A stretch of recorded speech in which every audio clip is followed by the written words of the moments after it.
Top quality और consistent performance के लिए सिर्फ सिल्वर पंप नाम याद रखना।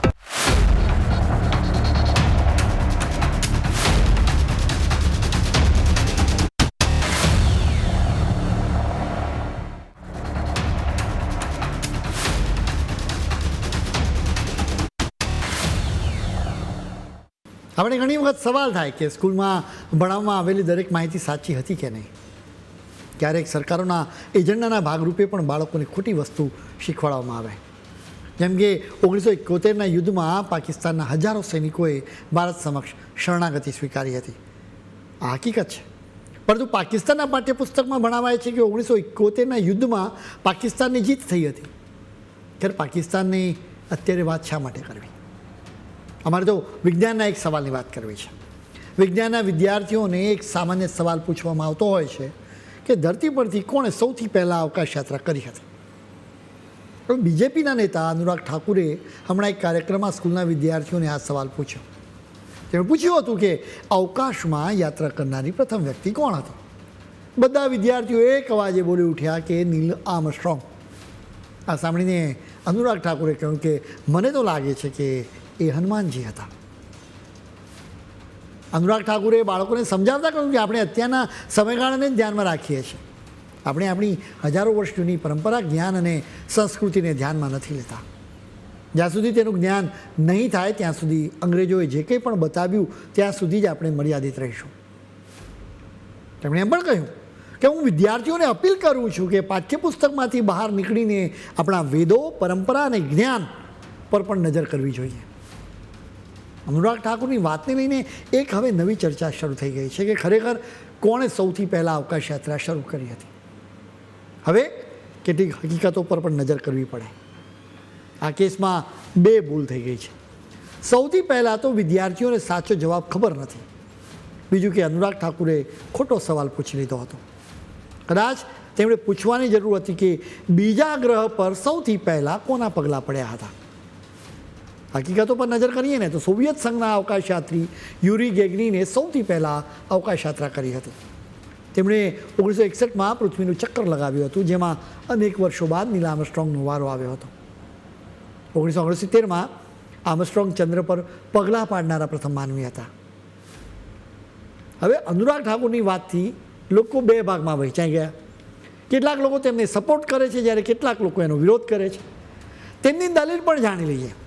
કેટલાક લોકોએ કહ્યું કે છોકરાઓમાં વૈજ્ઞાનિક અભિગમ કેળવવો જોઈએ, જેથી તેઓ સાયન્સ અને ટેકનોલોજીની દુનિયામાં પ્રગતિ કરી શકે. એટલે અનુરાગે જે હનુમાનજીની વાત કરીને ખોટું કર્યું છે. અમુક લોકો આવી વાત માને છે. અમે માનીએ છીએ કે અનુરાગ ઠાકુરનો ઈરાદો સ્પષ્ટ હતો. તેઓ કદાચ ઈચ્છે છે કે બાળકોના મનમાંથી અંગ્રેજોની ગુલામીનો કાલખંડ ભૂસી દેવા માંગે, જેથી તેઓ સ્વતંત્ર રીતે વિચાર કરી શકે. આમ પણ પીએમ મોદી ગુલામીના પ્રતીકો અને માનસિકતાને નાબૂદ કરવા માટે મથી રહ્યા છે. કેટલાક લોકો કહે છે કે આપણી સંસ્કૃતિ વિશે કહીને અનુરાગ ઠાકુરે કંઈ પણ ખોટું નથી કર્યું. અનુરાગ ઠાકુર અને બાળકોની વાતચીતથી સ્કૂલોમાં ભણતરની દશાનો પણ ખ્યાલ આવે છે. બાળકોએ દુનિયાના પહેલા અવકાશયાત્રી તરીકે યુરી ગેગરીનના બદલે નીલ આર્મસ્ટ્રોંગનું નામ લીધું. બીજું, અનુરાગ ઠાકુરે પણ તેમની ભૂલ નહોતી સુધારી. હવે હનુમાનજી વિશે વાત કરીએ. તમારામાંથી ઘણા બધા લોકો કદાચ હનુમાન ચાલીસા ગાતા હશે. આ ચાલીસાના એક દોહામાં સૂર્ય અને ધરતી વચ્ચેના અંતરનું પણ ગણિત છુપાયેલું છે. આ દોહો છે, જુગ સહસ્ત્ર જો જન પર ભાનુ લીલ્યોતાહી મધુર ફળ જાનું. આ દોહાનો અર્થ એ છે કે હનુમાનજીએ એક યુગ સહસ્ત્ર યોજનના અંતરે રહેલા સૂર્યને મીઠું ફળ સમજીને ખાઈ લીધું હતું. યોજન પ્રાચીન સમયમાં અંતર માપવા માટેનું એક એકમ હતું. દોહામાં એક યુગનો અર્થ થાય છે 12,000 વર્ષ, એક સહસ્ત્રનો અર્થ થાય છે 1,000 અને એક યોજન એટલે કે 8 માઇલ. હવે તમે ગણતરી કરો, યુગ સહસ્ત્ર યોજનનો ગુણાકાર કરો એટલે કે 12,000 ગુણ્યા 1,000 ગુણ્યા 8 માઇલ. આ રીતે 9.60 કરોડ માઇલનું અંતર તમને મળી આવશે, જેને કિલોમીટરમાં જો કન્વર્ટ કરીએ તો 15.36 કરોડ થાય. આ રીતે ગોસ્વામી તુલસીદાસે સદીઓ પહેલાં જ સૂર્ય અને પૃથ્વી વચ્ચેનું અંતર તમને કહી દીધું હતું. અત્યારનું સાયન્સ પણ કહે છે કે સૂર્ય અને પૃથ્વીની વચ્ચે 15.12 કરોડ કિલોમીટરનું અંતર છે. હવે અનુરાગ ઠાકુરની જેમ બીજેપીના નેતા સુધાંશુ ત્રિવેદીએ પણ થોડા સમય પહેલાં જનરલ નોલેજના એક સવાલને લઈને માહિતી આપી હતી. આપણે બધાને કહેવામાં આવ્યું છે કે શૂન્યની શોધ આર્યભટ્ટે જ કરી હતી. જોકે સુધાંશુ ત્રિવેદી આ વાત માનવા તૈયાર નથી. તેમણે એના વિશે ખુલાસો પણ આપ્યો.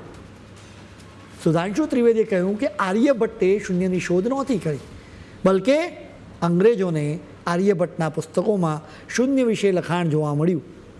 જો આર્યભટ્ટે શૂન્યની શોધ કરી હોય તો બૌદ્ધ ધર્મમાં શૂન્યવાદનો સિદ્ધાંત કેવી રીતે આવ્યો? એ પણ કહો કે શ્રીરામની કુંડળી બની રહી હતી તો શું એ શૂન્ય વિના જ બની હતી? વાસ્તવિકતા એ છે કે શૂન્યનું સર્જન વેદોમાં થયું છે. પશ્ચિમના દેશો આ વાત સ્વીકારવા માટે તૈયાર નથી કે શૂન્યનું સર્જન ધર્મગ્રંથથી થયું છે. ગોસ્વામી તુલસીદાસ જેવા સંતો અને વેદોની રચના કરનારા મહાન ઋષિઓના જ્ઞાનના વૈભવને અમે નતમસ્તક થઈએ છીએ. તેમણે સમગ્ર માનવ જાતને ભલાઈ કરી છે.